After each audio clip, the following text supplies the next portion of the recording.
our lesson today by reciting basmalah together. Bismillahirrohmanirrohim. Oke. Saya akan mulai ya untuk presentasi dulu ya.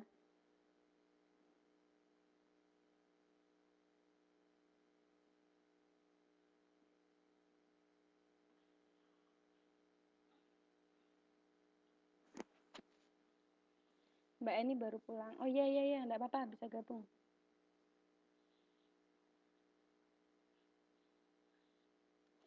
Oke, malam ini kita akan belajar mengenai text analysis in translation atau analisa teks dalam penerjemahan.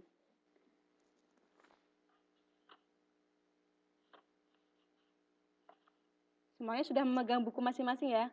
Sebelumnya saya akan memperkenalkan diri dulu. Let me introduce myself. Kurikulum vita saya. Apa bedanya? Kebanyakan orang menulis daftar riwayat hidup itu bukan kurikulum vita, tapi pakainya kurikulum vitae. Ya. Karena kalau menggunakan e itu berarti menunjukkan itu plural. Jadi kalau kita hanya sendiri yang perkenalkan pakainya kurikulum vita. Gitu ya. Supaya kita tambah ilmu. Ini nama saya Siti Soraya, tapi biasa dipanggil Zazat. Saya kelahiran Juni 90, jadi now I'm 26 years old, 26, lumayan tua juga ya. Nomor telepon saya, Anda bisa dihubungi, ada email. Ini saya, I come from Semarang, Central Java. Now I live in Chiai, and then I take my master degree, and then my major, jurusannya Global Master Program of Teaching Profession. Any questions untuk perkenalan? Ada ya, lanjut ya.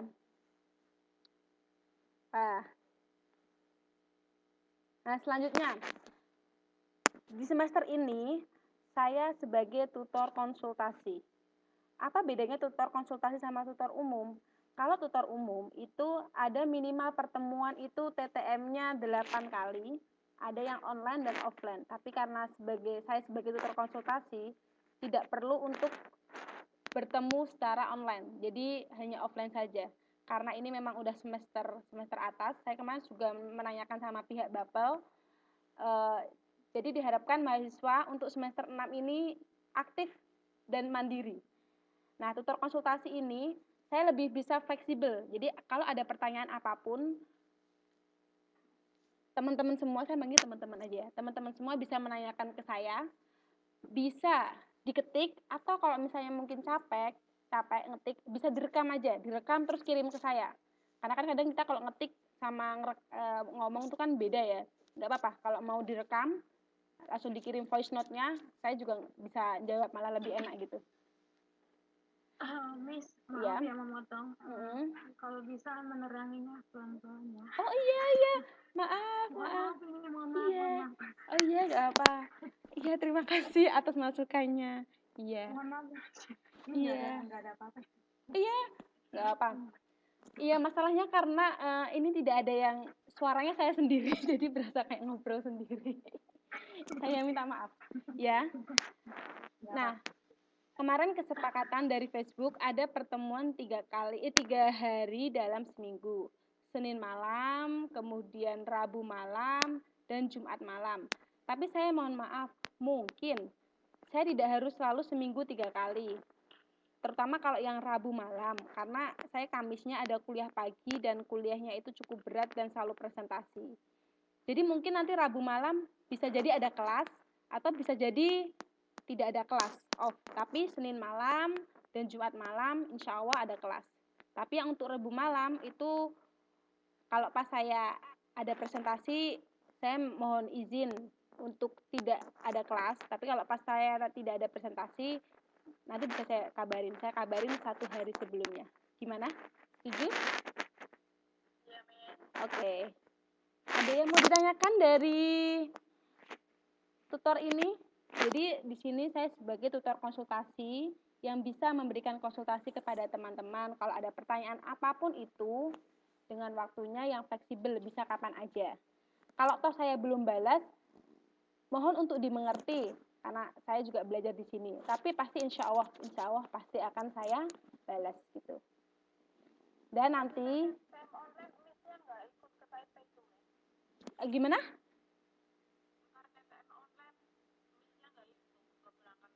Iya, saya karena saya bukan tutor umum, saya nggak ada TTM online. Jadi saya hanya tutor konsultasi di sini. Jadi hanya memberikan konsultasi kepada mahasiswa jika ada kesulitan. Karena mungkin pihak Bapel merasa semester ini semester 6 yang sudah tidak memerlukan tutor umum. Gitu. Iya, Miss, memang ngerti. Nah, Miss, begini ya, Miss. Nah, Miss kan tutor konsultasi ya. Sedangkan kami ini kan modul kan ada 5 modul ya. Sedangkan yang Miss konsultasi itu cuma ada 3 modul ya. Nah, kalau 5 modul tersebut kami ini ingin konsultasi, semuanya ingin konsultasi ke Miss itu apakah boleh tidak kan gitu? Apakah memang harus 3 modul saja yang sudah tertera di jadwal tersebut kan? Kalau untuk saat ini saya hanya 3 modul saja, karena saya kalau 2 modulnya saya nggak pegang, masalahnya saya nggak pegang 2 modul. Tapi coba kalau misalnya teman-teman ada kesulitan, saya coba bantu. Tapi fokus saya hanya di 3 itu saja, 3 mata kuliah itu saja. Karena saya nggak punya modulnya. Gitu. Modulnya ini 3 itu. Analisa teks, translation 5 dan translation 6. Itu modulnya. Kemudian selanjutnya yang keenam, sewaktu-waktu saya akan memberikan kuis kepada teman-teman dan setiap mahasiswa, setiap teman-teman akan mendapatkan kuis yang berbeda-beda. Jadi saya harapkan teman-teman bisa mengerjakannya sendiri ya. Jangan ada plagiat, ya oke? Ya. Nah, kemudian yang terakhir, penilaian dari tutor hanya 50% saja. Jadi semua tergantung kepada teman-teman, sejauh mana teman-teman berusaha. Kami mengerti keterbatasan teman-teman harus bekerja dan apapun. Jadi dari pihak Bapel sendiri memberikan saran kepada kami untuk tidak terlalu mengepus dengan berbagai tugas yang memberatkan.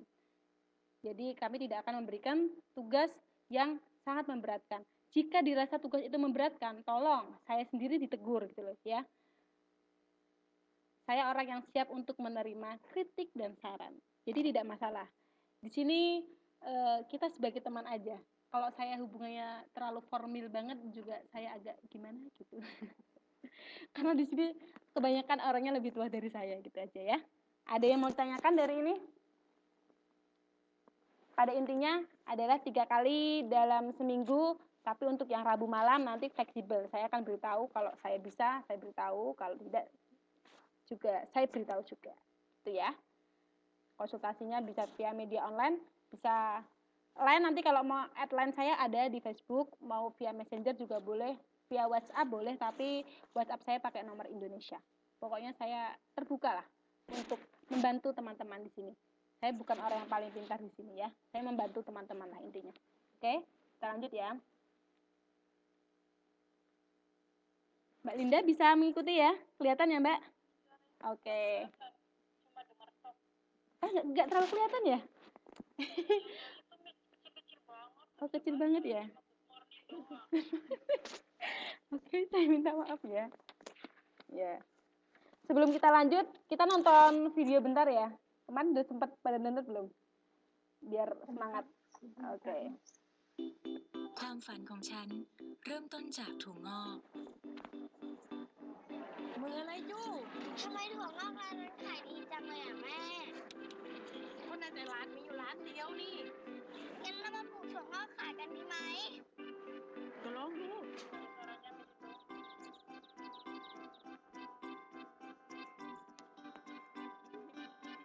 นี่ไอ้ตัวเร็วๆเหมือนถั่วงอกนะเราว่า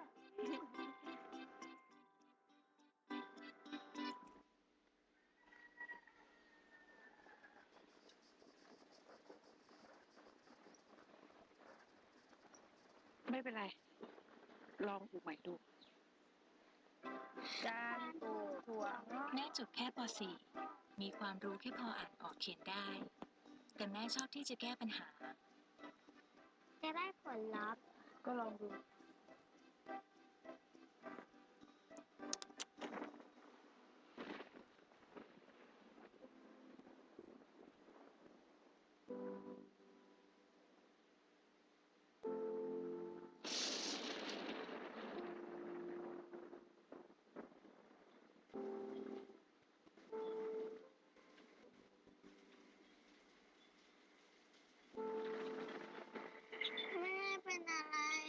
ให้ทำไม อะไร ไม่ได้ร้องหืม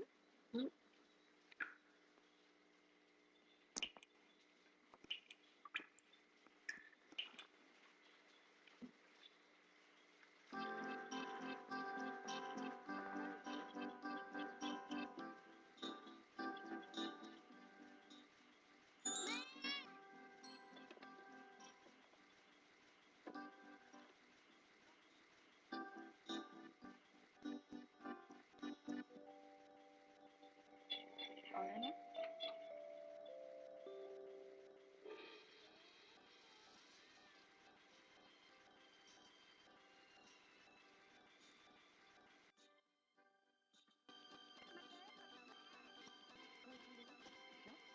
คำว่าลองดูของแม่นี่แหละเป็นปุ๋ยหนึ่งดินที่คอยบำรุงรากของความอยากรู้อยากทดลองของฉันให้งอกงามไม่มีวันสิ้นสุด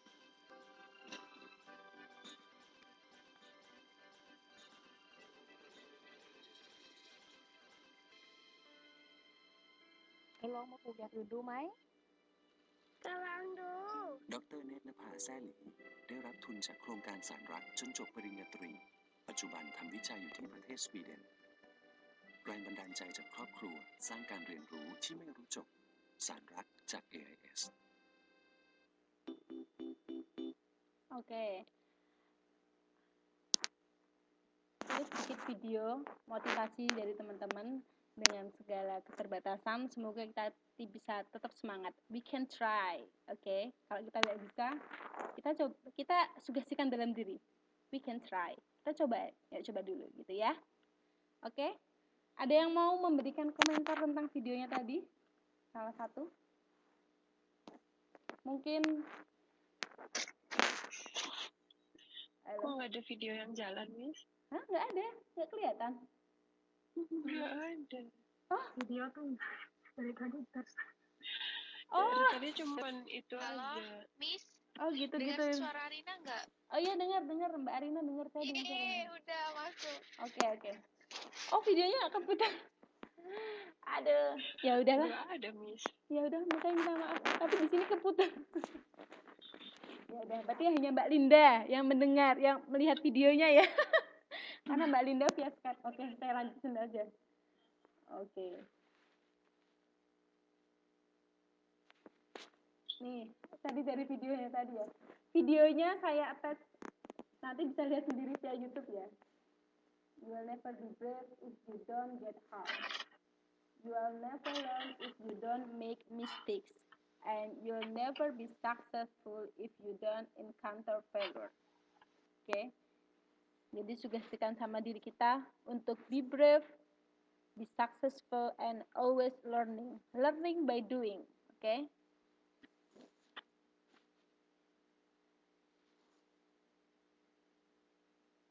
Nah, di modul yang pertama ini untuk materi teks analisis in translation, diharapkan teman-teman bisa mengerti mengenai definisi penerjemahan, translation, bagaimana proses penerjemahan, kemudian bisa menyebutkan dan menjelaskan satuan terjemahan dan juga bisa menjelaskan alasan mengapa teks dipandang sebagai objek penerjemahan. Itu ya. Kita akan membahas mengenai modul yang pertama ya semuanya ya. Disiapkan untuk modul sama buku tulisnya ya untuk memberikan atau menulis catatan-catatan gitu. Kalau saya terlalu cepat tolong saya diingatkan juga ya. Gitu.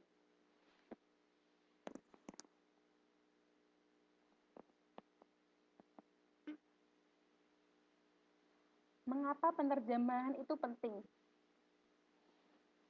Di negara kita mungkin pekerjaan menjadi seorang penerjemah itu belum terlalu populer dibandingkan di negara lain, karena di negara lain seorang penerjemah itu sangat berperan penting ya, terutama untuk menyebarkan apa ini? Pencet apa ini? Oh. Terutama dalam menyebarkan ilmu pengetahuan sebagai pemecah tembok ilmu. Karena dengan kita bisa menerjemahkan banyak ilmu, maka orang yang membacanya pun juga akan semakin pintar. Masih ingat dulu ada sejarah ketika ada perang salib, ketika Islam masih jaya-jayanya dalam dinasti Abbasiyah itu, perpustakaan itu menjadi tempat favorit, tempat utama, karena di sana banyak ulama-ulama yang menerjemahkan buku-buku dari Yunani, dari Persia, dari Mesir, semuanya diterjemahkan. Namun saat perang salib, orang-orang tahu triknya, mereka membakar perpustakaan, akhirnya sampai terjadilah lautan hitam itu. Makanya sekarang semuanya ilmu pengetahuan itu hanya ada di Eropa, karena sebelum adanya perang salib, orang-orang Eropa berduyun-duyun belajar di negara Islam. Ketika mereka sudah pintar, mereka kembali ke negaranya, kemudian mereka menghancurkan Islam dengan membakar salah satu pusat peradaban kita, yaitu melalui perpustakaan. Nah, harapannya semoga teman-teman selanjutnya bisa meneruskan para ulama-ulama untuk terus mau belajar, bisa menerjemahkan buku-buku yang ada di luar sana, sehingga nanti bisa dibaca oleh kalangan masyarakat luas, terutama untuk di negara kita ya. Tapi tidak ada juga pekerjaan seperti kayak sekretaris, itu juga butuh penerjemah juga kan. Ada juga dokter atau mungkin pekerjaan-pekerjaan lain, sangat penerjemah itu sangat penting. Dia bisa masuk kemana aja. Kalau di Indonesia, pengalaman saya kemarin, saya mentranslate ijazah dari Indonesia ke Inggris itu 1 lembar 75.000. Lumayan itu.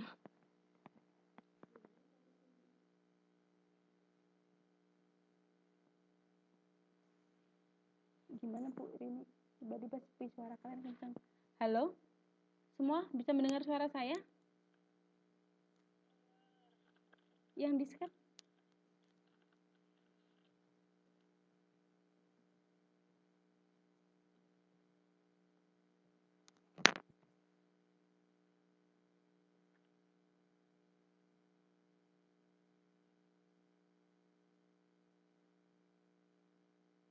Halo? Halo?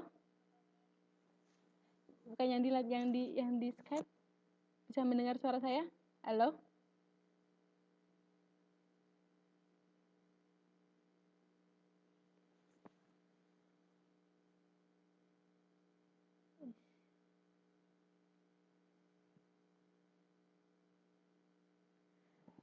Bu Rini, Mbak Mimi. Suaranya nggak kedengeran lagi. Apa ini? Apa yang terjadi? Suaranya tiba-tiba tidak ada. Anda meninggalkan.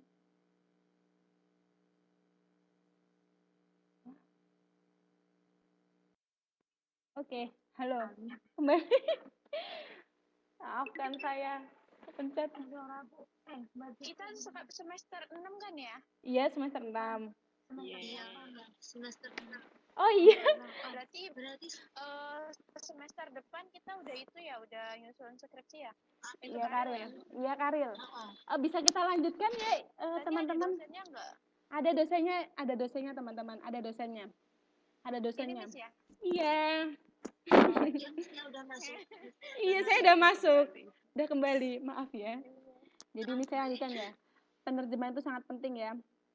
Karena dengan menerjemahkan kita bisa menyebarkan ilmu pengetahuan, apapun ilmunya itu. Itu tadi saya cerita tentang sejarah perang salib, nggak ada yang denger ya? Dengar ada, Miss. Oh, jadi waktu itu ada masa di mana Islam itu pernah mengalami masa kejayaan, di mana saat itu ulama-ulama Islam menerjemahkan banyak buku dari Yunani, dari Mesir, dari Persia, dan pada akhirnya dinasti Islam, peradaban Islam semakin jaya. Lalu apa yang terjadi? Orang-orang Eropa yang saat itu tertinggal, mereka belajar banyak ke negara Islam saat itu. Setelah mereka belajar banyak, mereka buat buku terjemahannya itu. Lalu apa yang terjadi? Mereka menyerang Islam dengan adanya perang salib. Apa yang mereka serang? Mereka membakar salah satu pusat ilmu, yaitu perpustakaan. Makanya sampai terjadilah lautan hitam karena tinta-tintanya itu. Nah, inilah yang terjadi sekarang. Kita itu orang-orang Islam itu cenderung ke belajarnya kepada Eropa. Karena kenapa? Karena semua buku-bukunya itu saat ini adanya di Eropa. Karena yang di Islam sudah hilang, raib, karena waktu itu sudah dibakar saat perang salib, seperti itu. Jadi Saya berharap teman-teman bisa mengembalikan kembali kejayaan Islam dengan menjadi seorang penerjemah yang sangat-sangat hebat. Seperti itu, ya. Oke, harus semangat ya. Yang kedua, kenapa penerjemahan itu penting? Menumbuhkan peradaban baru. Jepang saat ini berbeda dengan Jepang saat dulu. Karena Jepang dulu menjadi negara yang mengucilkan diri. Mereka tidak mau untuk bersentuhan kepada orang lain atau negara lain. Makanya kemudian mereka tertinggal. Jepang itu sempat menjadi negara yang tertinggal. Pada zaman Shogun Tokugawa itu mereka mengisolasi dirinya. Namun setelah ada restorasi Meiji, mereka membuka diri, belajar dari negara lain, belajar terjemahan, banyak buku-buku yang diterjemahkan. Nah, sampai sekarang Jepang bisa berkembang seperti itu. Itu betapa pentingnya penerjemahan dan orang yang bekerja sebagai penerjemah itu berperan sangat penting karena secara tidak langsung dia orang yang menyebarkan peradaban gitu ya. Bisa mendengar? Halo? Oke. Halo? Oke. Diberi komentar juga nggak apa-apa ya. Enggak, Miss, kalau di tempat saya soalnya rame, saya gitu. Saya matikan mikrofonnya. Oh gitu, oke. Ini selanjutnya, kita akan masuk ke materi seberapa pentingkah analisa teks kita sebagai penerjemah. Sangat penting ya, karena dengan kita bisa menganalisa teks, maka kita bisa menerjemahkan teks sumber itu secara komprehensif, secara menyeluruh dan juga dengan tepat ya. Jangan sampai kita menerjemahkan semau kita aja. Dan selanjutnya kita bisa menjelaskan ciri-ciri linguistik dan struktur TSU, teks sumber sesuai dengan kaidah sistem dan kaidah yang berlaku dalam bahasa sumber. Ini sudah saya yakin gimana? Jangan cepat-cepat. Oh iya, terlalu cepat ya. Makasih. Iya, karena tidak ada yang berkomentar jadi saya ya. Saya minta maaf. Yang pertama karena kita bisa menerjemahkan secara komprehensif. Iya, komprehensif, bukan kompleks, komprehensif. Komprehensif itu menyeluruh dan tepat. Jadi dengan kita bisa menganalisa sebuah teks, kita bisa menerjemahkannya itu secara menyeluruh, tidak semau gue gitu. Dan yang kedua, contohnya?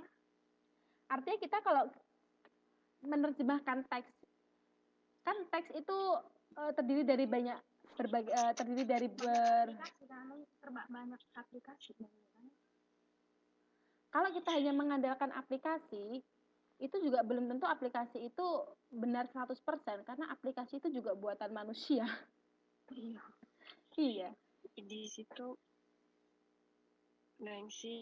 maksudnya harus sesuai dengan bahasa ejaan yang disempurnakan. Jadi dia nggak salah-salahan kalau nerjemahin. Ya, bisa seperti itu juga ya. Betul. Ada lagi yang lain yang ingin berpendapat? Yang kedua, Miss? Ya, yang maksudnya yang kedua menjelaskan ciri-ciri linguistis dan struktur dari teks sumber sesuai dengan kaidah sistem dan kaidah yang berlaku dalam bahasa sumber. Maksudnya adalah dalam ciri-ciri linguistis dan struktur teks sumber itu ada namanya struktur gramatikalnya, leksikalnya. Jadi dia tahu sebelum dia menerjemahkan bahasa aslinya, teks aslinya itu seperti apa. Jadi nanti ketika dia menerjemahkan itu sudah tahu strukturnya gitu. Ini sudah pernah dipelajarin di semester lalu kan? Tentang kaidah-kaidah dan sistem-sistem dan ciri-ciri linguistiknya. Jadi saya hanya mengulangi saja ini. Belum. Linguistik kita nggak ada dosennya, Miss. Oh, linguistik nggak ada dosennya. Kemarin itu cuma translate, ya 3 sama 2 ya. Linguistik kita belajar mandiri, Miss. Jadi nggak ada dosennya. Oh, linguistik belajar mandiri, oke. Dari dua ini, pada intinya adalah kalau bahasa saya ini agak sulit dipahami, pada intinya dengan kita menganalisa teks, kita bisa menerjemahkan teks itu dengan secara komprehensif, dengan tepat, sehingga penerima itu bisa memahami maknanya. Itu bahasa lebih mudahnya. Jadi ketika nanti saya membuat presentasi ini, misalnya bahasanya itu terlalu sulit, tolong saya diingatkan biar saya bisa menerjemahkannya dengan bahasa yang lebih mudah diterima gitu aja ya. Seperti itu. Ini karena saya ambil juga dari bukunya, ada seperti itu. Lanjut ya. Nah, sekarang kita akan belajar mengenai apa itu penerjemahan dari berbagai ahli penerjemah. Karena setiap ahli memiliki maknanya masing-masing, memiliki pandangannya masing-masing. Seperti itu ya. Ini sudah jam 11, oke. Nih, ada according to Catford, ini ada orangnya, according seorang profesor juga. Apa itu translation? Translation is a process of substituting a text in one language for a text in another. Ada yang bisa bantu untuk menerjemahkan? Saya coba ya, Miss. Ya, oke. Translation adalah proses substituting apa ya? Apa ya? Mengganti Iya, mengganti sebuah teks dari satu bahasa ke bahasa yang lainnya. Iya, betul sekali, betul. Hebat. Ya, jadi dia mengubah teks dari satu bahasa ke bahasa yang lain. Itu dari Catford. Selanjutnya ada lagi yang lain. Ada according to Robin. Kita terjemahkan dengan skimming dan scanning dengan cepat ya. Pada intinya sama, tapi yang ditambahkan adalah tidak hanya yang tertulis saja, tapi bisa juga dengan yang lisan. Jadi yang diterjemahkan tidak hanya yang lewat tulisan, lewat teks, tapi juga lewat lisan. Dengan makna yang sama dengan bahasa yang lain. Artinya hampir sama, Catford sama Robin ya.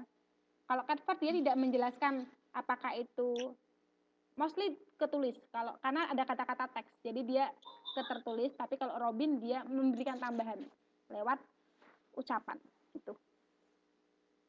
Ya. Selanjutnya dari dua tokoh ini ada yang mau ditanyakan? Yang saya tebalin itu berarti dia keywordnya ya, kata kuncinya saja. Jadi kalau kita belajar. Yang di bawah nggak ada fotonya ya, Miss? Oh iya, yang di bawah saya nggak nemu fotonya. Saya tadi nyari fotonya nggak ketemu. Gitu. Cari yang ganteng ya. Catford ini baru itu apa? Gimana? Arti apa? Translation, penerjemahan. Yang bawah itu, Miss. Intinya gimana, Miss, tadi? Kalau yang di bawah itu hampir sama kayak yang di atas. Dia mengubah teks yang dari satu bahasa ke bahasa lain, tapi tidak hanya tulisnya aja, Mbak, tapi juga ada lisannya juga. Ujaran tulis juga dengan ujaran lisan. Gitu ya.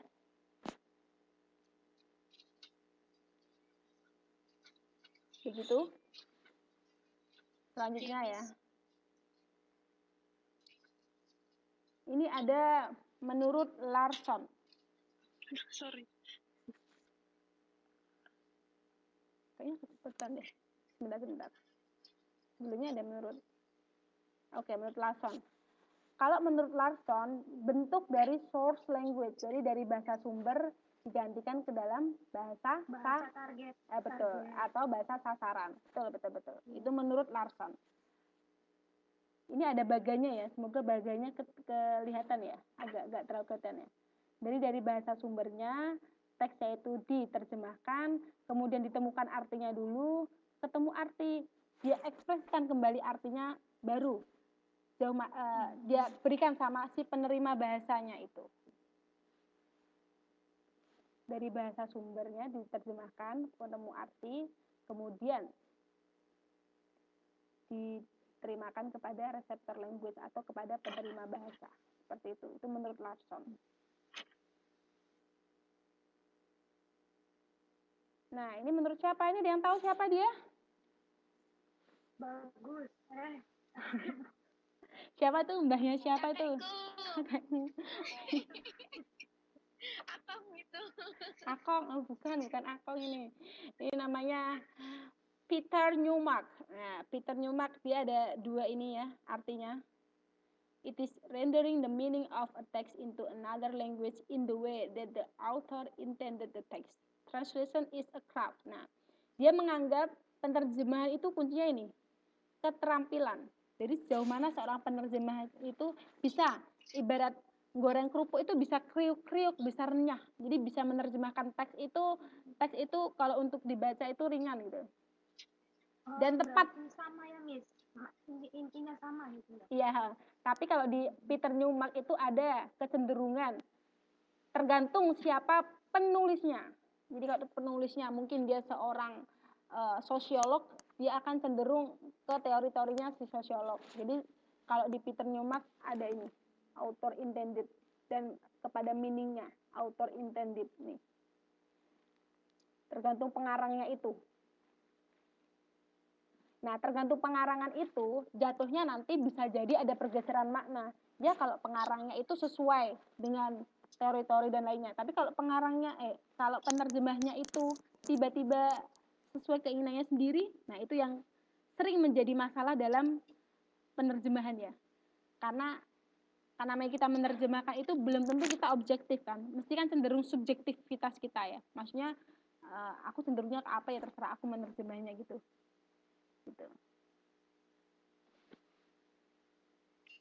Kalau menurut Peter Newmark itu translation is a craft, keterampilan gitu ya.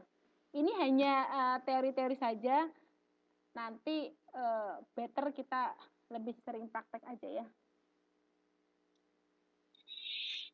Nah, dalam bahasa Indonesia ada juga. Jadi istilahnya diambil dari bahasa Arab, tarjamah. Jadi bahasa Arab juga memilih istilah dari bahasa Armenia, tarjaman dan tarjumun. Artinya mengalihkan tuturan, mengalihkan ucapan dari satu bahasa ke bahasa lain. Dari semua pengertian tadi, kira-kira apa persamaan dari pengertian dari semua ahli tadi? Ada yang mau berkomentar? Pengertian penerjemahan? Tadi ada beberapa tokoh. Pada intinya apa? Intinya sama, Miss. Apa? Itu apa namanya? Mengalihkan bahasa yang satu sama bahasa yang lainnya gitu. Menerjemahkan teks yang satu ke bahasa yang lainnya. Kalau translation itu kira-kira harus pasti tertulis atau bisa gimana? Atau bisa ucapan? Ucapan bisa, lisan bisa, tertulis bisa. Ya, ucapan dan lisan yang dituliskan gitu ya, ucapan dan lisan yang dituliskan. Saya membuat sedikit ringkasan. Jadi translation itu adalah komunikasinya tertulis yang dia terjemahkan bisa dari ucapan atau dari teks. Jadi dia tuliskan gitu. Dari penulis untuk pembaca, dari satu bahasa ke bahasa lain, dari teks sumber ke teks sasaran, dengan latar belakang budaya dan bahasa yang berbeda, sehingga pesan itu dapat tersampaikan dengan tepat gitu ya.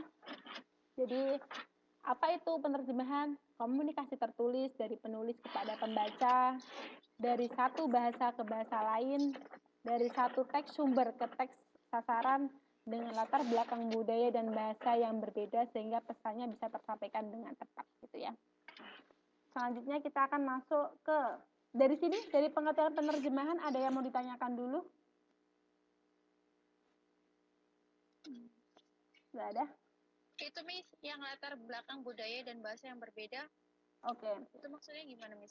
Maksudnya latar belakang budaya dan bahasa yang berbeda adalah karena biasanya teks sumbernya itu bisa jadi, misal kita menerjemahkan dari Inggris ke Indonesia. Bahasanya jelas berbeda, budayanya berbeda. Jadi ada istilah-istilahnya yang berbeda gitu loh. Kan ada istilah-istilah bahasanya yang berbeda yang harus disesuaikan dengan dalam bahasa atau teks sasarannya gitu. Nanti kita akan belajar lebih lanjut mengenai itu nanti ya. Oke? Oke.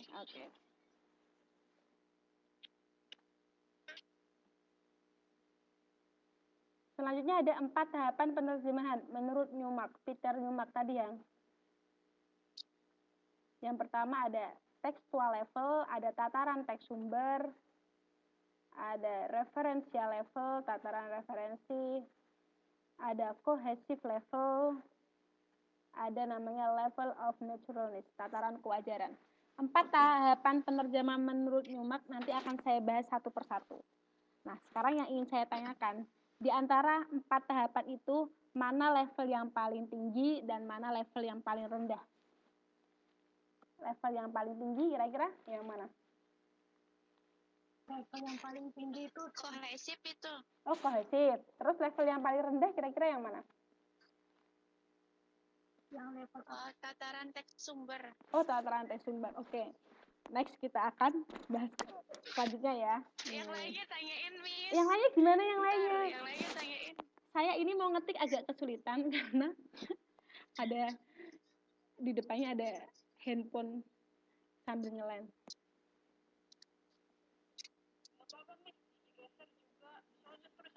Digeser gimana? Nggak enak, Mbak. Nggak apa-apa. It's okay.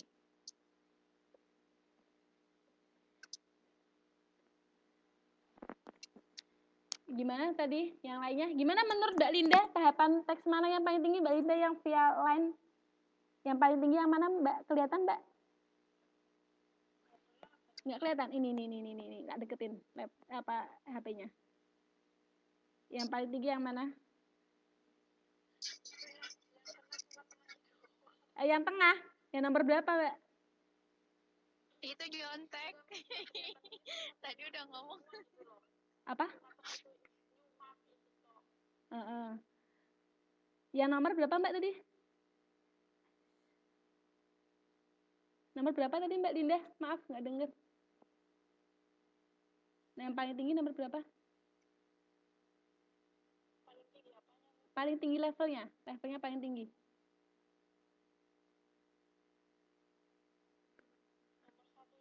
Oh, nomor 1. Kalau paling rendah?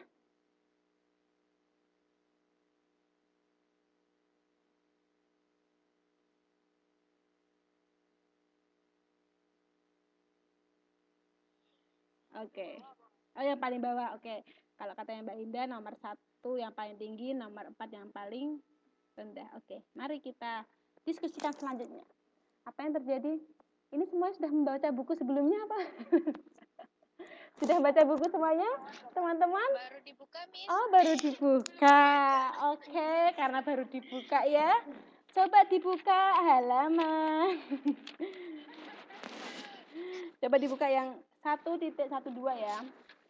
Nah, tataran yang paling tinggi adalah ternyata adalah tahapan level of naturalness, dan tahapan yang paling rendah adalah textual level.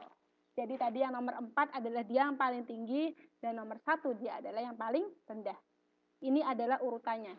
Ingat-ingat ya levelnya ini. Yang pertama, yang kewajaran, kohesif, referensi, dan tekstual atau teks sumber. Ya, ingat-ingat. Saya akan jelaskan satu persatu. Di situ 1.2 ya, Miss? Iya, 1.2, Mbak. Ya, ini yang tekstual level. Nah, di tekstual level, penerjemah memahami terlebih dahulu jenis teks yang diterjemahkan, khususnya berkaitan dengan kalimat, kata dan kalimat. Teks sumbernya ini di level ini hanya seperti mengidentifikasi mana yang pronoun, mana yang noun, mana yang adjektif, mana yang adverb, hanya sebatas itu saja, gitu ya. Itu namanya dalam tekstual level, gitu. Yang kata, yang kalimat, hanya sebatas itu saja. Makanya ini sering disebut dengan penerjemahan sesuai aslinya. Ini dalam tekstual level.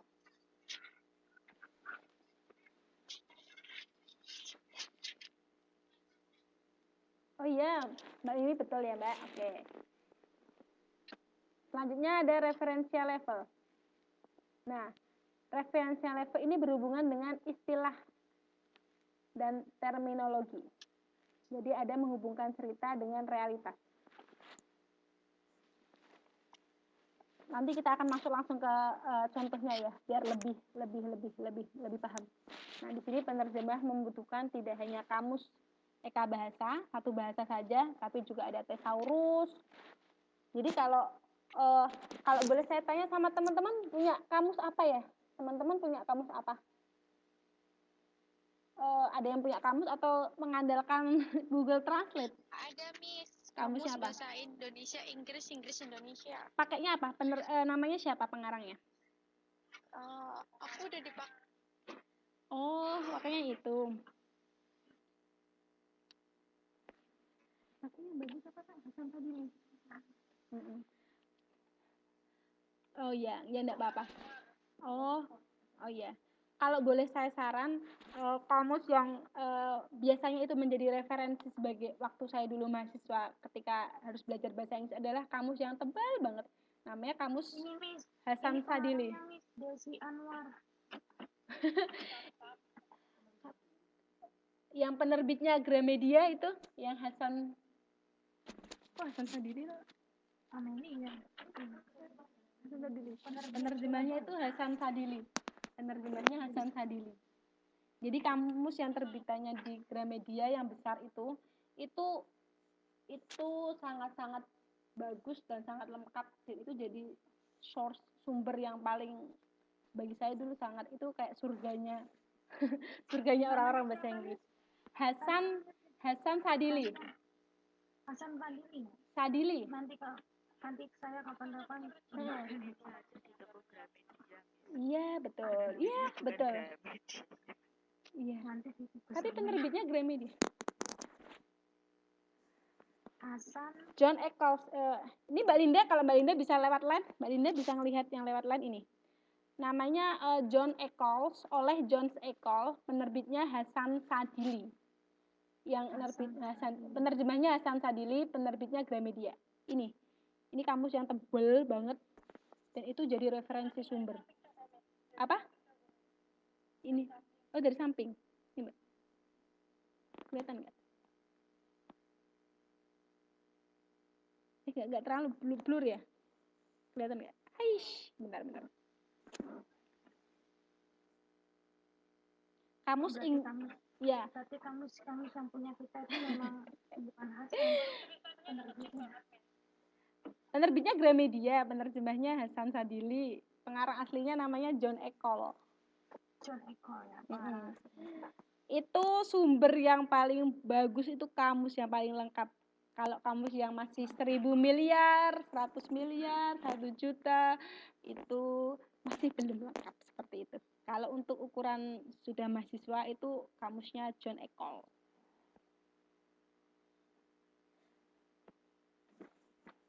Coba saya cari di ini ya. Sambil saya cari.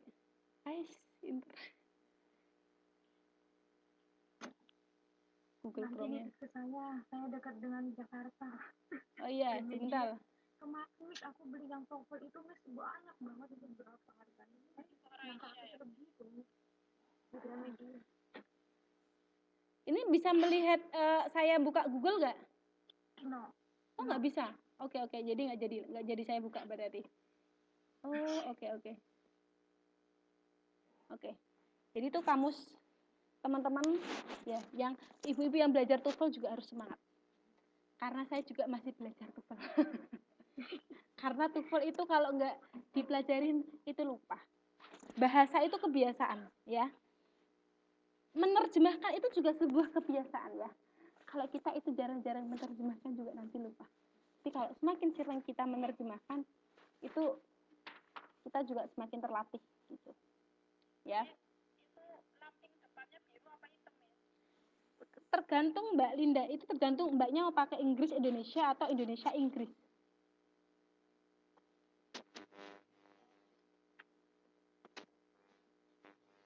Nanti bisa sambil cari di Google ya, John Eccles, Hasan Sadili. Kalau ada yang megang HP itu saya sangat mensyaratkan. Iya betul Mbak Linda betul. Oke betul itu. Iya. Kalau yang awas gitu belinya aja ya di Ini live-nya kok nggak di FB aja, aku bisa lihat semua. Kapan-kapannya kita live di Facebook. Kalau live di Facebook masalahnya nggak bisa privat, jadi nanti semua orang bisa ngelihat saya. Jangan nangis, enak yang tertutup kayak gini. Iya, makanya kenapa saya nggak live di Facebook. Mbak Linda pun makanya saya buat live di Skype aja. Saya juga mikir mau live di Facebook, cuma nanti banyak orang yang lihat juga. Oh, bisa juga Bisa, dong? Miss, bisa di privasi. Oh, bisa. Oh, nanti saya diajarin ya Mbak Mimi ya. Di apa? Coba di screenshot caranya, nanti dikirimin ke saya. Nanti sekali kita live Facebook gitu ya. Oke, bisa saya lanjutkan ya. Kalau bisa juga ada namanya kamus Oxford. Semua punya kamus Oxford? Kamus jadi kayak kamus bahasa Indonesia itu kamus besar bahasa Indonesia. Misal menerjemahkan kata pembeli. Apa itu pembeli? Orang yang membeli. Atau misalnya istilah-istilah misalnya tentang apa itu dokter, profesi yang apa-apa gitu. Jadi ada juga kamus namanya kamus Oxford. Dia istilah menerjemahkan juga pakai bahasa Inggris gitu. Ada namanya kamus Oxford. Ada kamusnya kecil, kamus Oxford gitu. Itu kamus online saya, Miss. Oh, kamus online-nya Ibu. Oh iya, ya betul, Oxford Learner's Pocket Dictionary. Betul, Mbak. Iya. Semuanya punya. Enak pakai itu, Bang. Iya, semuanya punya Oxford itu. Iya. Iya, bahasa Inggrisnya juga terjemahnya juga simpel kok itu. Bagi dong. Bagi apa? Ya, saling berbagi nanti ya informasi apapun tentang kamus-kamus. Nah, gitu. Aku mah English lesson. Aku mah di online over. Jangan pakai Google Translate ya. Itu kalau Google Translate itu. English buat belajar gitu. Oh, Inggris. Oh, iya. Bukan translate. Karena akan kelihatan nanti kalau misalnya saya memberikan tugas, itu hasil dari Google Translate atau itu hasil dari tool translator ala-ala yang tidak jelas, yang grammar dan strukturnya itu ngalor ngidul, itu akan kelihatan banget. Gitu. Seperti itu. Lanjut ya. Nanti bisa lanjutkan. Oke. Ini nggak kerasa sudah setengah 12 ya. Saya agak segera ya. Ini dalam cohesive level. Ada 2 faktor, ada struktur dan suasana hati mood. Nah, makanya menjadi penerjemah itu gampang-gampang sulit. Karena akan beda hasil orang yang menerjemahkan. Misal ada di tempat yang sangat sepi dan dia ada di tempat yang sangat ramai, pasti hasil menerjemahkannya itu akan berbeda. Makanya ketika nanti kita teman-teman itu menjadi seorang penerjemah yang profesional, pasti tentukanlah suasana hati moodnya itu mau nerjemahinnya gimana gitu ya, karena nanti hasilnya akan berbeda. Kayak ibarat masak, satu tangan sama banyak tangan itu kan biasanya rasanya berbeda ya Bu ya. Gitu. Nah, kohesif itu cenderungnya adalah ada konjungsi. Konjungsi adalah kata penghubung gitu. Nanti kita akan masuk ke contohnya aja biar langsung paham. Itu ya. Oh iya, Mbak Dewi izin nggak bisa ikut kelas. Oke, nggak apa-apa. Nah, sebenarnya level of yang paling tinggi, level of naturalness atau level kewajaran. Apa itu level kewajaran? Nah, dalam tataran ilmiah, penerjemah harus bisa meyakinkan. Terjemahannya itu masuk akal, terlihat alaminya atau tidak terasa hasil penerjemahan. Artinya penerjemahannya tuh kalau dibaca tuh enak gitu loh. Semacam bukan sebuah karya penerjemahan tapi kayak membaca bahasa aslinya gitu. Bahasanya wajar, tidak terlalu kaku. Yang paling penting juga mudah dimengerti dan diterima oleh pembaca. Jadi tadi adalah 4 level penerjemahan ya. Tadi yang pertama ada textual level, kemudian ada referential level, ada namanya cohesive level, dan ada yang terakhir level of naturalness. Yang paling tinggi adalah ketika seorang penerjemah itu bisa sampai ke tahap ini, level of naturalness, itu artinya emang dia sudah memiliki pengetahuan tentang penerjemahan yang sangat-sangat tinggi dan sangat-sangat hebat.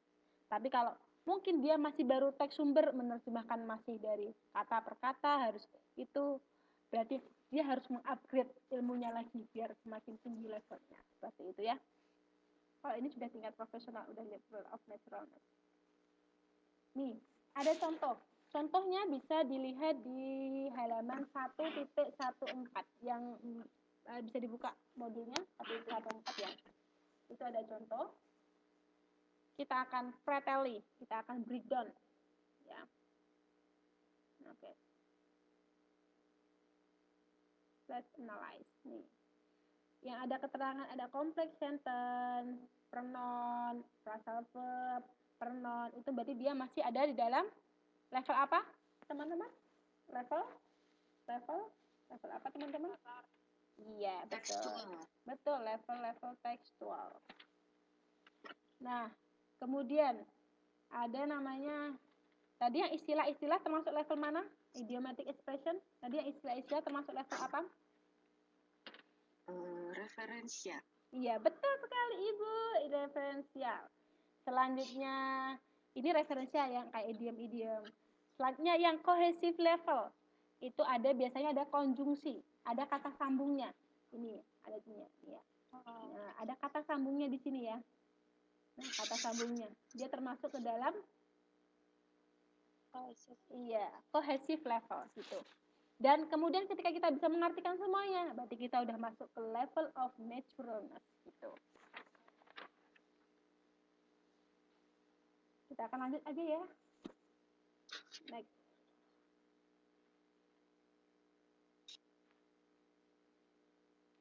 Ada unit terjemahan. Nah, unit terjemahan adalah singkatan terjemahan dari kata, frasa, klausa, kalimat, tataran teks, wacana, dan ideologi. Jadi apa itu unit terjemahan? Jadi dalam sebuah teks kita breakdown mana yang termasuk kata, mana yang termasuk frasa, mana yang klausa, mana yang kalimat itu. Nih, bagian terkecil ya. Penjelasannya bisa dicek di 1.19 di buku 1.19.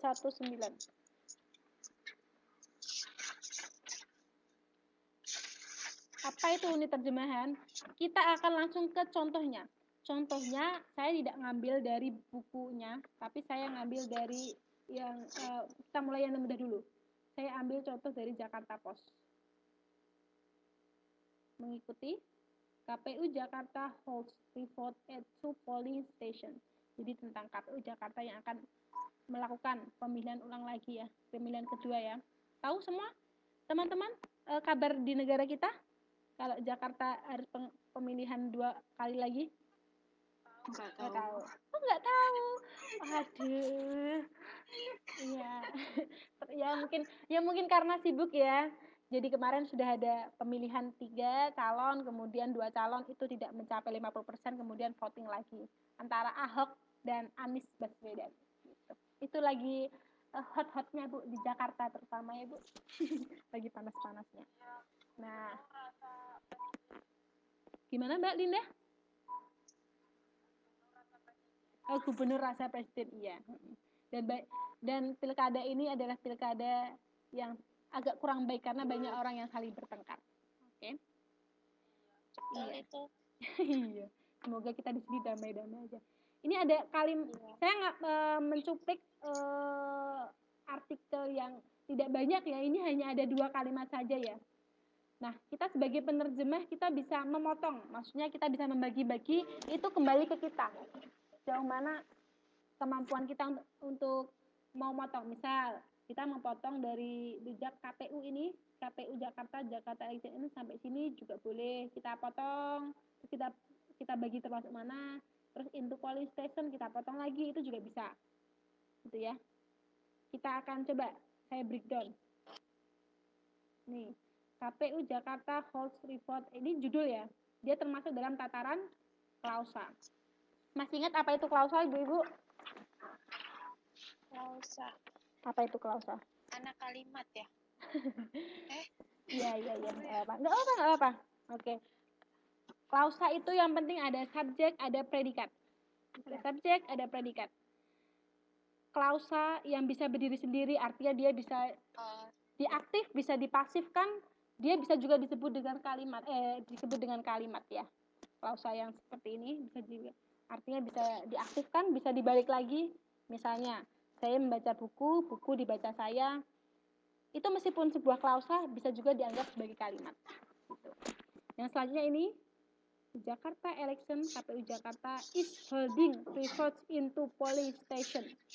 Termasuk dalam tataran klausa. Ada subjek, ada predikat. After finding that several people had voted. Termasuk klausa. Subjeknya yang mana? Subjeknya mana? Yang depan. Yang mana? After. Depan apa? Coba.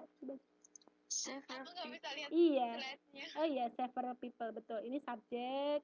Kemudian ini predikat. Nah, sekarang ada soal without registration.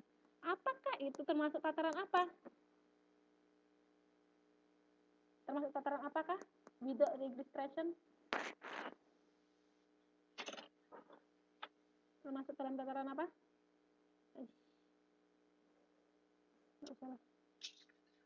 Termasuk tataran apa? Ada yang bisa membantu menjawab? Termasuk tataran apa? Kalimatkah, katakah, frasakah, atau klausakah? Kata. Ada lagi yang punya pendapat lain? Kalimat. Ada lagi yang punya pendapat lain? Semua orang boleh berpendapat. Oke, nggak ada. Saya bahas ya. Without registration itu termasuk dalam frasa. Kenapa dia bukan termasuk dalam kata? Karena kalau kata itu biasanya terdiri hanya dalam satu. Misalnya hanya, kecuali kalau ini saya pecah lagi, Ibu, without. Nah, itu kata. Betul. Terus saya pecah lagi registration, itu kata. Tapi kalau lebih dari satu itu biasanya frasa. Gitu. Ya. Ini berarti termasuk dalam tatarannya frasa. Gitu ya. Ini ada lagi. KPU Jakarta Head, Sumarno said. Mana yang subjeknya? Sumarno. Yang predikatnya? Verbnya? Said. Masuk dalam kalausa. Selanjutnya ada lagi. The election committee had accepted a recommendation. Nah, termasuk dalam tataran apa? Kalimatkah? Klausakah? Atau frasakah? Klausa. Oh iya, betul. Hebat, good job. Good. Kemudian ini, for the report in a polling station. Kenapa dia masuk dalam frasa? Karena tidak ada subjeknya. Gitu, ya. Untuk materi unit terjemahan dan tataran ini, ada yang mau ditanyakan?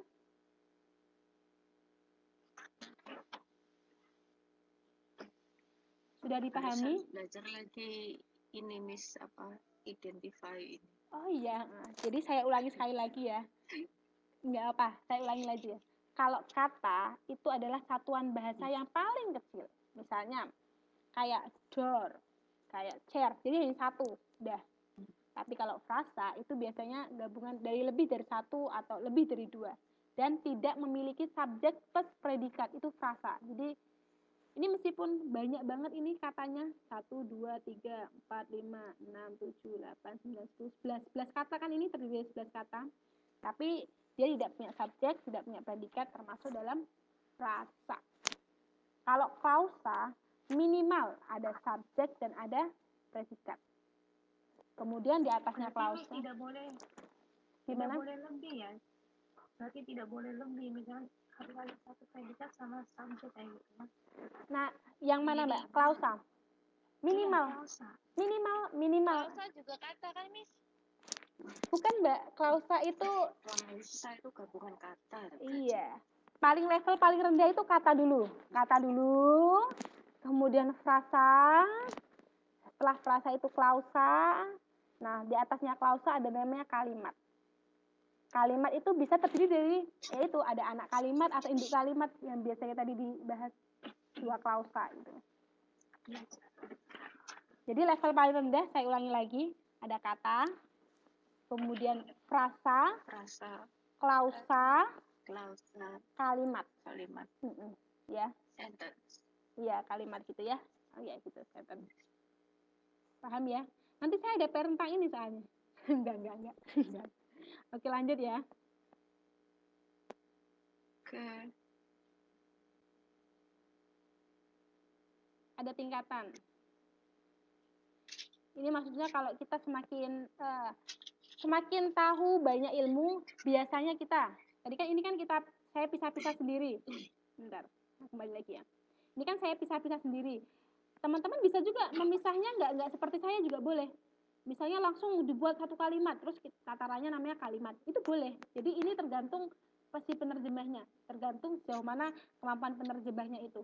Jadi terserah teman-teman mau, misalnya mau dipisah-pisah perkataan, teman-teman pisah, Jakarta pisah lagi, election pisah, itu bisa. Jadi ini kembali ke penerjemah masing-masing. Gitu. Makanya kemudian tingkatannya ada, sejauh mana mereka itu memiliki banyak pengetahuan, maka dia mungkin membreakdown-nya atau memecah-mecah suatu teks ini tidak terlalu banyak. Cuman kalau kita dalam masih proses belajar, tidak masalah. Sedikit-sedikit, tapi yang penting pasti. Nah, kalau yang kedua, berorientasi pada teks sumber sebagai produk. Ini biasanya orang penerjemah yang profesional-profesional. Misalnya mereka menerjemahkan sebuah novel, Harry Potter, dari bahasa aslinya, kemudian ke bahasa Indonesianya gitu, sebagai produk-produk penerjemah. Sama kayak tadi kamus juga, kamus dari John Ecole, kemudian diterjemahkan oleh Hasan Sadili. Atau kita bisa belajar dari cerita-cerita dongeng-dongeng, kita terjemahkan yang dari luar negeri, yang dari tentang princess, itu kita terjemahkan kepada di Indonesia.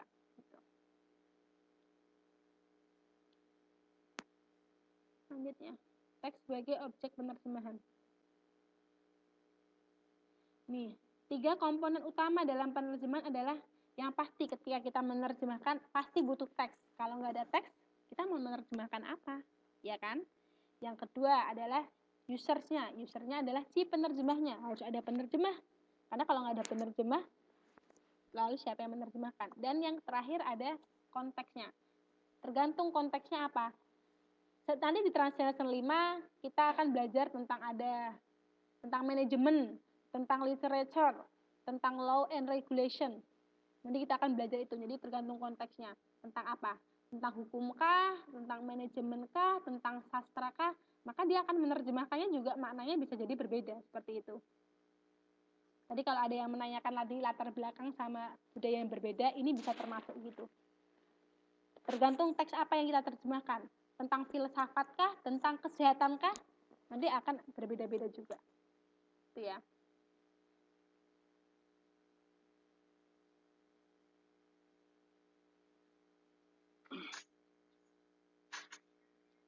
Nah, tadi yang saya terjemahkan tindak komunikasi secara tertulis.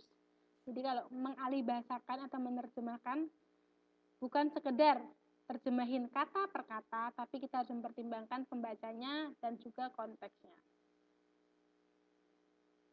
Coba perhatikan di buku yang halaman 1.26. 1.26 biar bisa lebih jelas. 1.26, semuanya sudah buka ya. Itu ada 10 ya. 10 bagian dinamika penerjemahan. Ada yang kanan, kiri, atas, bawah ya. Yang tengah-tengah itu teks ya, tapi di buku nggak dituliskan.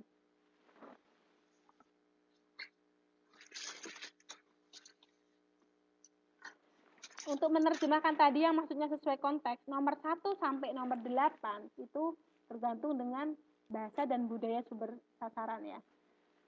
Penulis BSU, ada aturannya, ada budayanya. Itu termasuk dalam, tadi kan ada 3. Yang menerjemahkan itu teksnya penting, usernya penting, konteksnya penting. Nomor 1 sampai nomor 8 itu termasuk ke dalam konteksnya. Teks yang di tengah 9 sama 10 termasuk dalam usernya. Itu aja. Itu hanya saya sikatin. Kalau lihat di sini mungkin nanti kalau nggak terjelas gitu ya. Nomor 1, 2, 3, 4, 5, 6, 7, 8 itu tergantung kepada konteks.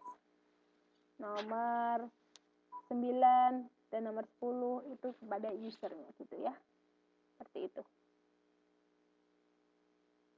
Kita lanjut. Nah, ada analisa teks dalam penerjemahan juga menurut North. Yang perlu kita analisis ada faktor eksternal dan juga faktor internal. Coba diperhatikan. Slide berapa? Kok slide berhenti di berapa? Saya sudah ke 29. Kalau masih itu coba kita perhatikan ke buku 1.29. 1.29. Sudah? Di 1.29 ada bagan, ada faktor eksternal dan ada faktor internal. Jadi dalam kita melihat sebuah teks, kita analisis teksnya dari eksternal, dari luar. Eksternal itu luar, kalau internal itu dalam. Ya, eksternal itu luar, internal itu dalam. Dari luar apa aja? Penulisnya, siapa penulisnya? Kemudian maksud penulisnya apa? Kalau di buku namanya intensi penulis. Maksudnya ada intensi itu artinya maksud. Pembacanya siapa? Medianya apa? Tempat komunikasinya, motifnya apa, tujuannya dan fungsinya. Itu adalah faktor-faktor eksternal atau faktor-faktor dari luar teks sumber. Itu cara menganalisa teks. Kemudian ada namanya faktor internal. Faktor internal itu faktor dari dalam. In itu artinya dalam ya. Jadi diingat-ingat aja. Kalau in itu dalam. Nah, faktor internal ada topiknya tentang apa, ada substansi atau isinya tentang apa. Kemudian ada pengetahuannya untuk pembaca, ada komposisinya, ada unsur nonverbal. Apa itu unsur nonverbal? Unsur non-linguistis dan paralinguistik. Nanti akan saya jelaskan lebih lanjut ya. Tapi kebanyakan itu sudah yang teks-teks yang tingkat tinggi lah. Biasanya kalau misalnya artikel itu kebanyakan unsur nonverbalnya juga nggak ada gitu. Kemudian ciri-ciri leksikalnya. Ciri-ciri leksikal ada modalnya, contoh dari modalnya apa di di teks tersebut. Action verbnya, thinking verb, adverb, adjective, technical term, abstract noun, connective phrase, or transition. Kemudian struktur kalimat, tensisnya apa, dan ciri-ciri suprasegmental, intonasi atau bunyinya apa. Kalau misalnya kita akan ke contoh ya. Kalau di contoh saya kayaknya nggak ngambil di buku deh. Coba perhatikan di layar. Karena saya ngambilnya lebih sedikit maksudnya contohnya. Ada namanya weather related problem. Coba saya kasih waktu 2 menit untuk membaca cepat.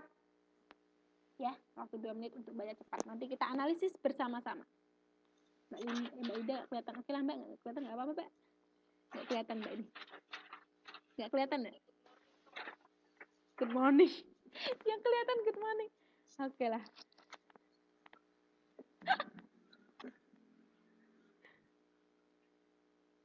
Ya, 2 menit untuk reading, scanning, dan skimming. Baca cepat. Terus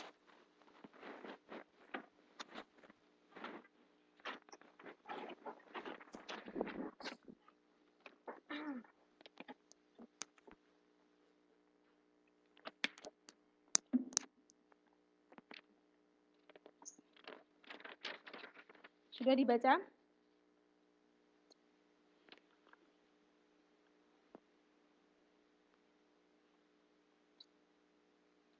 Coba kita bahas bersama-sama.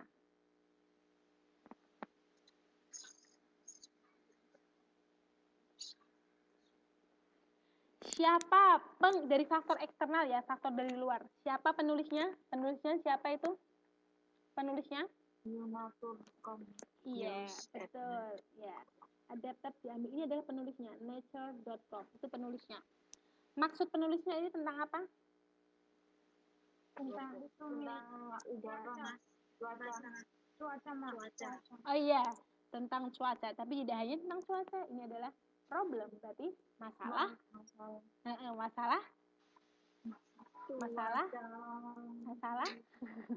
Masalah kesehatan. Kesehatan yang disebabkan cuaca. Kenapa saya bilang ada kesehatan?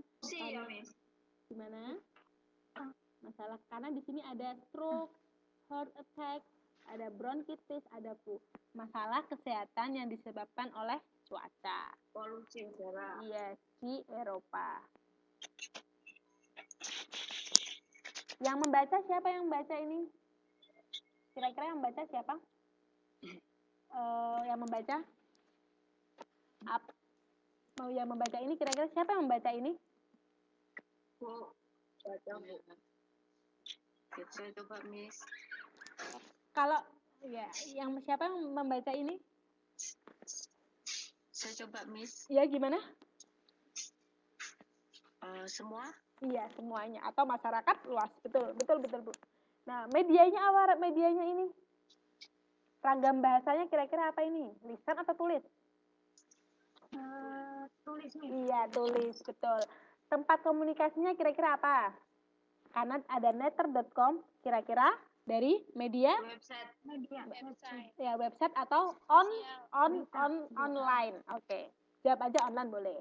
Kira-kira waktunya apakah selamanya atau sementara? Iya, sementara ya. Iya, betul.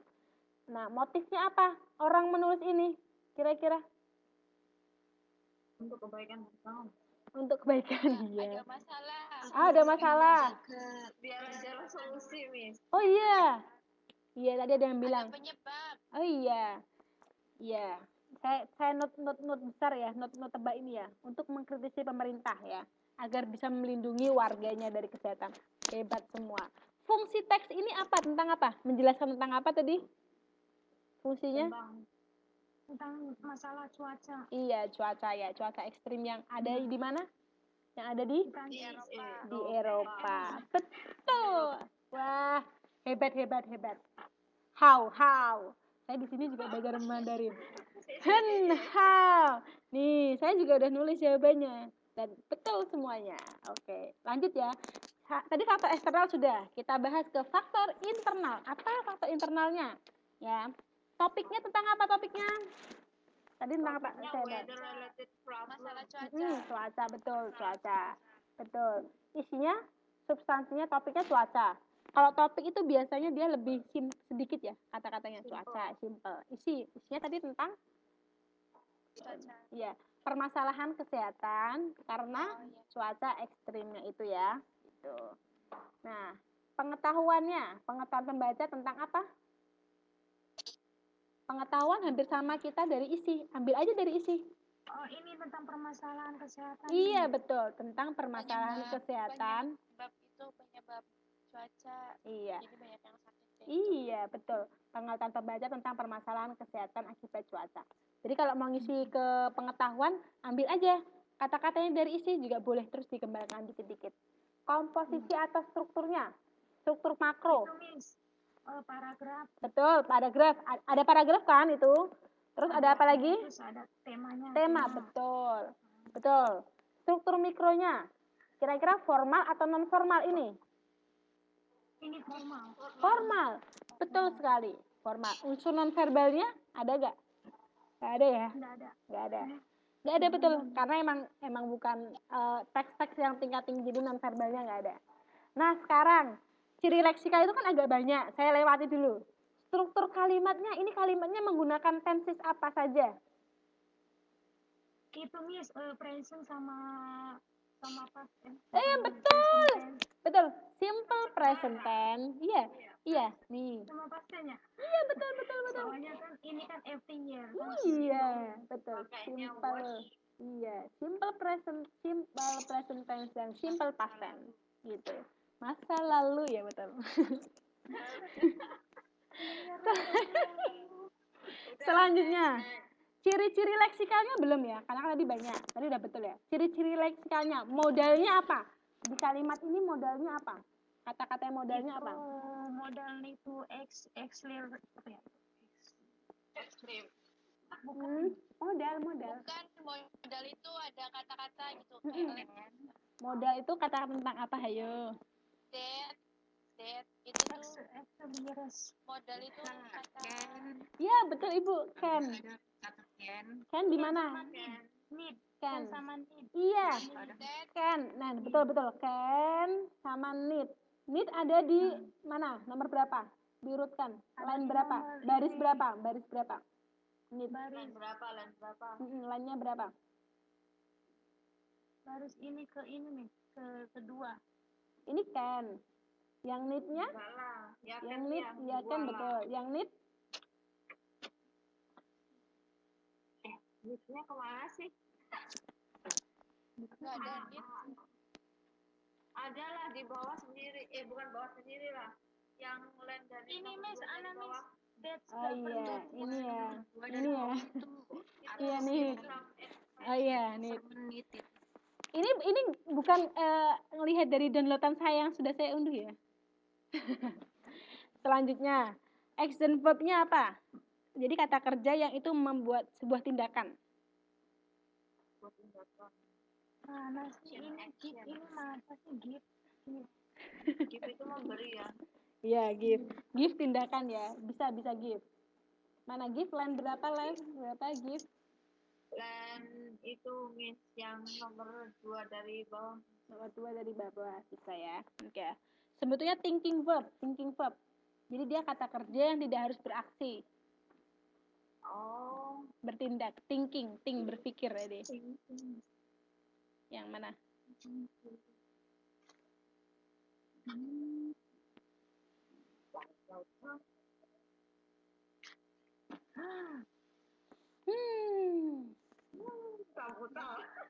Oh ya udah, kalau ini ya, let's examine. Oke. Adverb. Oke. Adverb-nya mana adverb? Adverb-nya yang mana adverb? Itu ada ya ly-nya. Mana yang ada ly-nya? Yang itu tuh badly. Badly. Bukan badly, badly. Badly. Nomor 4. Oke, dari bawah. Nearly. 1, 2, 3, 4 mana? Ini 5 ya. Oke. Badly, betul. Adjektifnya yang mana adjektifnya? Yang jelek-jelek ya. Kata sifat, adjektif kata sifat. Yang suhu tuh Miss, yang suhu, yang temper, yang suhu temperatur. Iya. Oke, betul ya. Ekstrim. Oke. Ya, sizzling juga bisa. Technical term itu ada istilah. Istilah mana istilah? Simple.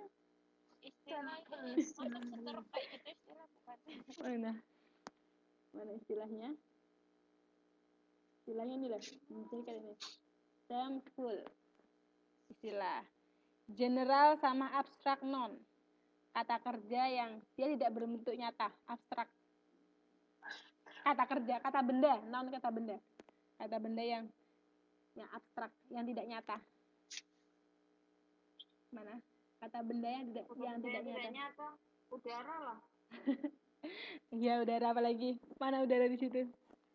Udara nggak kelihatan. Iya bisa. Yang ini nih, Tom Cloud. Iya betul. Mana? Tom Cloud apa? Itu Cloud. Dilihat line-nya yang berapa ya? Line berapa? Line 4 nih. Line 4. 1, 2, 3, 4. Yang line keempat nih. Ini. The number of people. Kalau dingin termasuk dalam noun kah? Dingin termasuk noun? Noun bukan lah. Dingin itu kan rasa kata sifat. Iya, betul sifat. Illness. Nah, ini termasuk kata noun, abstrak benda. Lanjut ya. Konektifnya apa? Konjungsi, kata sambungnya mana? Kata sambung yang bisa kalian temukan dari teks ini mana? N itu. N apalagi? Ada N. N line berapa? N line berapa? N itu line 1, 2, 3, 4, 5. Line 2 ada line 6. Oke, 6. Bisa apa lagi? Line N? N itu apa ya? Den bisa nggak bisa? Bisa ya? Off nggak bisa off. Dan juga bukan. Den bisa nggak Miss? Oh tidak, bukan. That is that. Iya. That. Line berapa? Line 3. Iya. Sama yang dari atas. Ada yang namanya lagi yang di sini adalah due to. Ada yang tahu due to? Karena due to hampir sama ya. Saus sama kayak di saus. Ini termasuk konjungsi ya. Bisa ya menganalisa? Iya, waktu ya. Oke. Waktu eksternal. Silahkan pelajari modul berikutnya. Jika memiliki kesulitan bisa berkonsultasi dengan saya. Terima kasih. Thank you for all. Iya. Terakhir, ini PR ya. Ada PR ya. Tugasnya hampir sama kayak tadi. Analyze. Slide-nya foto itu. Oke. Udah diposting. Enggak, tapi ada beberapa, ya ada beberapa yang saya ini perbarui. Ini yang terbaru. Oh ya. Ya, ini yang internal sama eksternalnya minta tolong ya untuk dikerjakan. Nanti tinggal di copy aja yang dari ini, dari PowerPoint, terus tinggal dianalisis. Ini saya ngambil dari taipei.times.com yang Misang Flower Festival. Next week bisa dikumpulkan next week? Insya Allah ya, oke. Oke, kalau ada pertanyaan, saya sangat terbuka lebar untuk bertanya kepada saya, oke? Let's finish our class by reciting hamdalah together. Alhamdulillahirabbil alamin. See you ya. See you on Monday. You're welcome. See you and bye-bye. Good night. Have a nice dream. Makasih juga Mbak Linda. Pertemuan pertamanya banyak yang kayak gini. Gak apa-apa. Saya juga yang minta maaf. Telat. Iya. Saya minta maaf juga. Sama-sama. Oke. Miss, ini PR-nya mau Kelasnya kapan lagi, Miss? Senin malam ya, Senin malam kita akan berjumpa di Translation 5. Pelajaran MK apa, Miss? Translation 5. Ini gimana ini di Translation 5? Ini dianalisis ke internal dan eksternal kayak yang tadi barusan, Mbak. Oh, seperti contohnya seperti ini seperti contoh dibuat. Yang kayak di mana? Yang ini loh. Oh, oke. Eksternal, kemudian internal. Seperti ini aja. Yes. Oke. See you. Bye-bye. Assalamualaikum. Bye-bye. Sami-sami.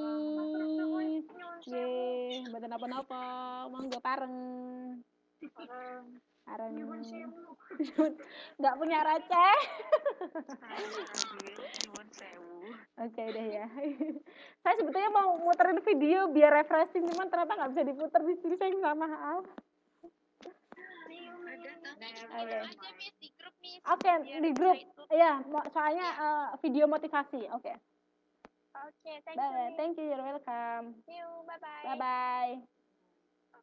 Bye-bye. See you. Oke.